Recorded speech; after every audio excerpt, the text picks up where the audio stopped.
अशोक जी हमारी जो मुख्यमंत्रियों की जमात थी उसमें सबसे सीनियर थे। प्रधानमंत्री मोदी जी जाते हैं दुनिया के मुल्कों में तो कितना सम्मान मिलता है इनको। प्रधानमंत्री जी ने कल जो बयान दिए, जो बड़ाइयाँ करी, मैं समझता हूँ बड़ा दिलचस्प एक घटनाक्रम है। बयान तो नहीं देना चाहिए वैसे तो, क्योंकि अभी जो है अभी वेणुगोपाल जी हमारे महामंत्री हैं, उन्होंने कहा बयानबाजी कोई नहीं करेंगे। नमस्कार दोस्तों, मैं हूं आपका दोस्त विजय विद्रोही। आप देख रहे हैं अनकट। गालिब के एक शेर से शुरुआत करते हैं। वो बात जिसका सारे फसाने में जिक्र न था, वो बात जिसका पूरे फसाने में जिक्र न था, वो बात उनको बहुत नागवार गुजरी। तो नागवार गुजरी है सचिन पायलट को एक बात। कौन सी बात? वो बात जो प्रधानमंत्री नरेंद्र मोदी ने कही। प्रधानमंत्री नरेंद्र मोदी ने किसके लिए यह बात कही जो नागवार गुजरी सचिन पायलट को? प्रधानमंत्री नरेंद्र मोदी ने यह बात कही मुख्यमंत्री अशोक गहलोत के लिए, जो नागवार गुजरी सचिन पायलट को। अब प्रधानमंत्री नरेंद्र मोदी ने कर दी अशोक गहलोत की तारीफ तो मिर्ची लग गई सचिन पायलट को। इसको इस रूप में लिया जाए या इस रूप में लिया जाए कि राजस्थान में सचिन पायलट बनाम अशोक गहलोत का झगड़ा अभी खत्म नहीं हुआ है और मौका मिलते ही सचिन पायलट ने तंज कस दिया है। दरअसल हुआ ये कि मानगढ़ में आदिवासियों का एक सम्मेलन था जिसमें प्रधानमंत्री नरेंद्र मोदी भी थे, मुख्यमंत्री अशोक गहलोत भी थे, गुजरात के मुख्यमंत्री भूपेंद्र पटेल भी थे और साथ ही साथ शिवराज सिंह चौहान मध्य प्रदेश के मुख्यमंत्री भी थे।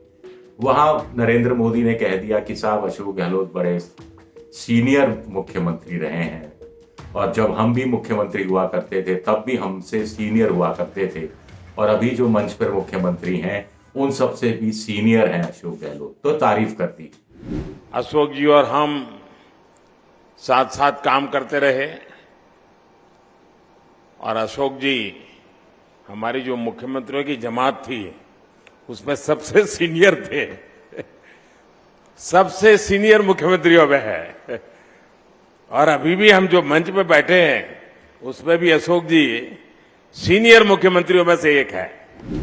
वैसे इसमें कोई टेक्निकल खामी ये है कि ज्योति बसु पश्चिम बंगाल के उस समय मुख्यमंत्री हुआ करते थे। जब अशोक गहलोत राजस्थान में पहली बार मुख्यमंत्री बने थे तब ज्योति बसु पश्चिम बंगाल में 5वीं बार कमान संभाल रहे थे। तो ऐसे में कायदे से तो ज्योति बसु उस समय सबसे वरिष्ठ मुख्यमंत्री थे। मुलायम सिंह यादव को भी आप ले सकते हैं जो उस समय नहीं थे मुख्यमंत्री। लेकिन चलिए इस बात पर नहीं जाते। हो सकता है कि वो उत्तर भारत की बात कर रहे हो, काउ बेल्ट की बात कर रहे हो और हिंदी भाषी राज्यों की बात कर रहे हो। मोटे तौर पर कहानी ये है कि तारीफ कर दी तो खुश होना चाहिए था, लेकिन सचिन पायलट खुश नहीं है। सचिन पायलट ने कह दिया, किसी से सवाल पूछा तो उन्होंने कह दिया कि साहब ये से तो याद आ गया हमें कुल मिलाकर गुलाम नबी आज़ाद की तारीफ करना, आपको याद नहीं? उन्होंने पत्रकारों को याद दिलाया कि प्रधानमंत्री नरेंद्र मोदी ने संसद के अंदर गुलाम नबी आज़ाद साहब की तारीफ की थी और उसके बाद क्या हुआ था आप जानते हैं। तो इस बात को लाइटली नहीं लेना चाहिए। प्रधानमंत्री जी ने कल जो बयान दिए, जो बड़ाइयाँ करी, मैं समझता हूँ बड़ा दिलचस्प एक घटनाक्रम है, क्योंकि इसी प्रकार प्रधानमंत्री जी ने सदन के अंदर गुलाम नबी आज़ाद साहब की बड़ाइयाँ करी थी और उसके बाद क्या घटनाक्रम पैदा हुआ हम सब ने देखा है। तो बड़ा इंटरेस्टिंग डेवलपमेंट था कल का, जो प्रधानमंत्री जी ने सोते ही बड़ाइयाँ करी हैं। इसको बड़ा मैं इंटरेस्टिंग मानता हूँ और इतना लाइटली नहीं लेना चाहिए। खास जोर उन्होंने इस बात पर दिया कि इस बात को लाइटली नहीं लिया जाना चाहिए। उन्हें ऐसा लगा होगा कि ये बात उन्होंने कह दी तो प्रेस वाले इसको खबर नहीं बनाएंगे या इस पर ज़्यादा तवज्जो नहीं देंगे कि ऐसे ही तंज कस रहे हैं सचिन पायलट। लेकिन सचिन पायलट ने ये बार बार क्यों कहा कि साहब इस बात को लाइटली नहीं लिया जाना चाहिए, यानी वो कहना चाह रहे हैं कि इस बात को गंभीरता से लिया जाना चाहिए। गंभीरता से लिए जाने का मतलब क्या निकाला जाए कि गुलाम नबी आज़ाद की राह पर अशोक गहलोत चले जाएंगे? क्या कांग्रेस से उनकी छुट्टी हो जाएगी या कांग्रेस से वो किनारा कर लेंगे और मुख्यमंत्री की गद्दी सचिन पायलट को मिल जाएगी? क्या ये कहानी है?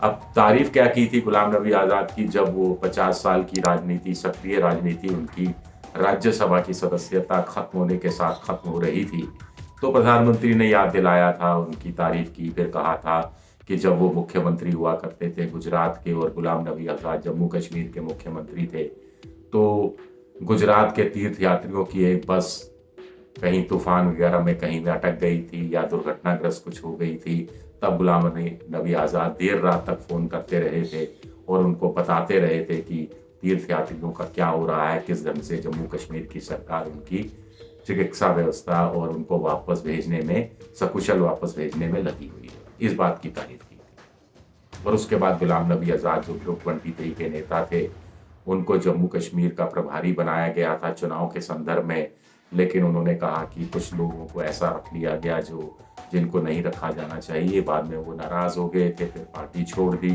3-4 पन्ने का खत लिख दिया जिसमें बहुत सारी आलोचना की, राहुल गांधी को अगंभीर नेता बताया कि नॉन सीरियस नेता है और कोटरी चलती है, एक तरह से कठपुतली,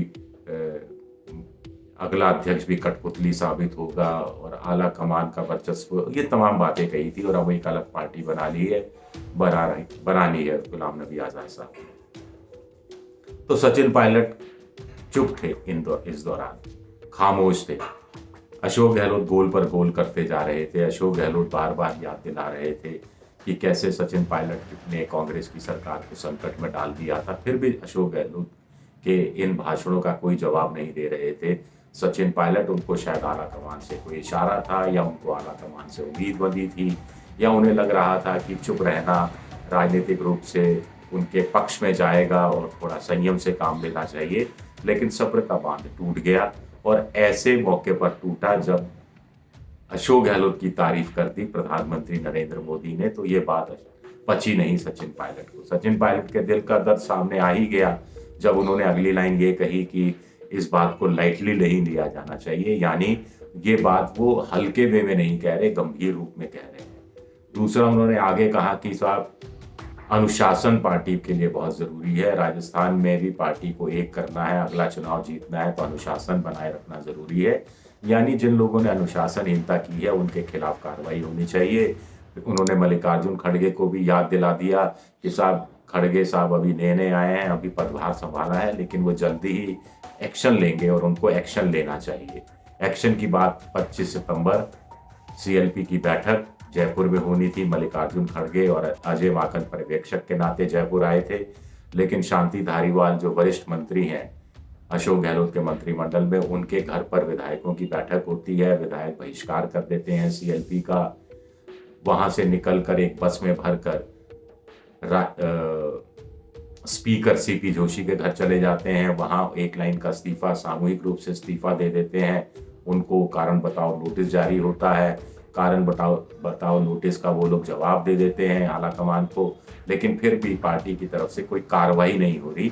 तो ये कार्रवाई नहीं हो रही, ये सचिन पायलट को पच नहीं रहा।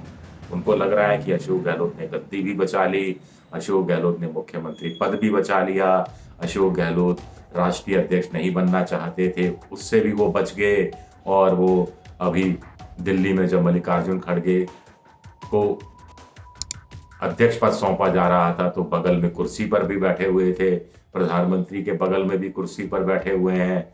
इस बीच राहुल गांधी से भी जाकर वो मिल आए हैं और कुछ जैसा सचिन पायलट को लग रहा था कि अनुशासनात्मक कार्रवाई हो रही, वैसे भी नहीं होगी।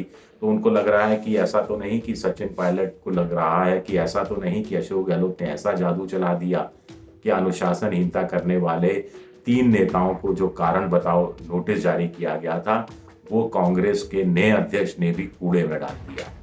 आपको ध्यान होगा कि जब सचिन पायलट के नेतृत्व में बगावत हुई थी तो सचिन पायलट को उप मुख्यमंत्री पद से बर्खास्त कर दिया गया था।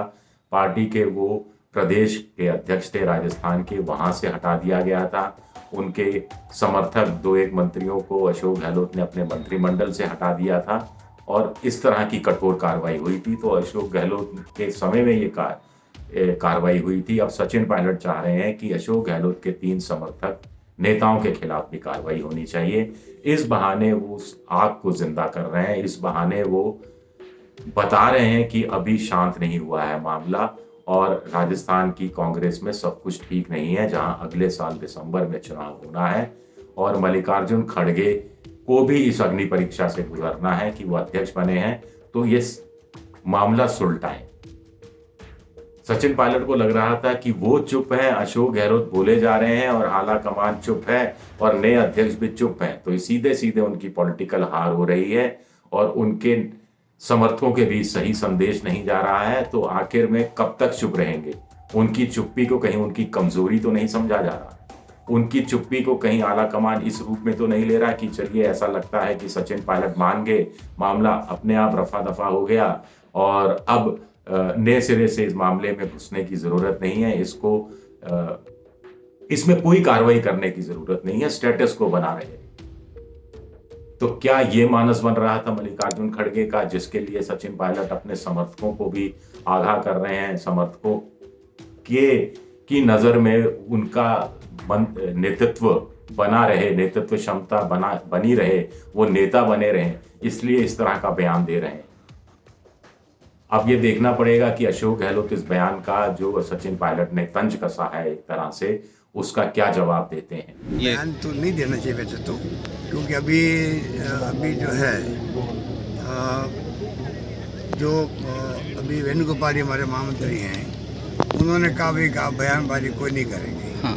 तो हम तो डिसिप्लिन के बाद चाहते हैं कि सब लोग करें। अभी हमारे सामने एक ही मकसद होना चाहिए, नेक्स्ट जनता त्रस्त है राजस्थान के अंदर, पूरे देश के अंदर। ये देखना अपने आप में दिलचस्प रहेगा, लेकिन कुल मिलाकर कांग्रेस के लिए अच्छी खबर नहीं है कि राजस्थान का झगड़ा सुलटा नहीं है और अशोक गहलोत बनाम सचिन पायलट के चक्कर में कांग्रेस की एक तरह से हम कह सकते हैं कि लानत मलानत हो रही है और नए अध्यक्ष मल्लिकार्जुन खड़गे का भी दायित्व बनता है कि इस मामले में वो हस्तक्षेप करें। तो क्या सचिन पायलट ने अपने बयान के जरिए एक तीर से दो निशाने साधने की कोशिश की है? एक तरफ तो अशोक गहलोत से हिसाब चुकता कर रहे हैं, जो पिछले दिनों अशोक गहलोत एक तरफा आरोप लगाते रहे।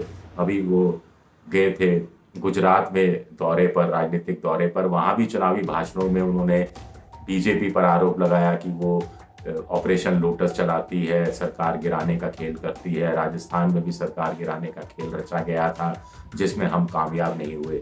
जब जब वो ये बात कहते हैं तब तक सचिन पायलट का दिल दुखता है कि सचिन पायलट का बगावती स्वरूप सामने आता है। सचिन पायलट को लगता है कि अगर उन्होंने बगावत की तो सीएलपी का बहिष्कार करवा के अशोक गहलोत ने भी बगावत की। जब उन्होंने बगावत की और उनके खिलाफ आलाकमान ने कार्रवाई की, तो फिर अशोक गहलोत के खिलाफ कार्रवाई क्यों नहीं होनी चाहिए?